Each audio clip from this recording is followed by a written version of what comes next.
Divorcee মেয়েদেরকে নিয়ে সকলেই অপমান করে, সকলেই অবহেলা করে, সকলেই তাদের সাথে খারাপ ব্যবহার করে। তাই আমি বিশেষ করে ডিভোর্সি মেয়েদেরকে বলতে চাই, বোন, আমাদের সমাজটা না এমনই। যদি এখানে কারো একটু ভুল পাই তাহলে সেটা নিয়েই সমালোচনা শুরু হয়।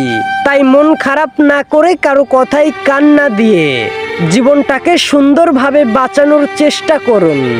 আপনার দোষ থাক বা না থাক, আপনি ডিভোর্স নিয়েছেন, তার মানে সমস্ত দোষ আপনার। এটা আপনাকে মেনে নিতে হবে, নয়তো এই সমাজের মানুষজন আপনাকে শান্তিমতো বাঁচতে দিবে না, শান্তিমতো চলাফেরা করতে দিবে না। কে কি বললো সেদিকে কান দেওয়ার দরকার নেই। আপনি জানেন আপনি কার কাছে কেমন, আপনি আপনার শ্বশুর বাড়িতে কেমন ছিলেন, সেটা আর কেউ না জানলে আপনি তো জানেন। তাই কারো কথাই মন খারাপ করবেন না। শুধু আল্লাহর ওপর বিশ্বাস রাখুন এবং ভরসা করুন, তিনি একদিন সবকিছু ঠিক করে দিবেন।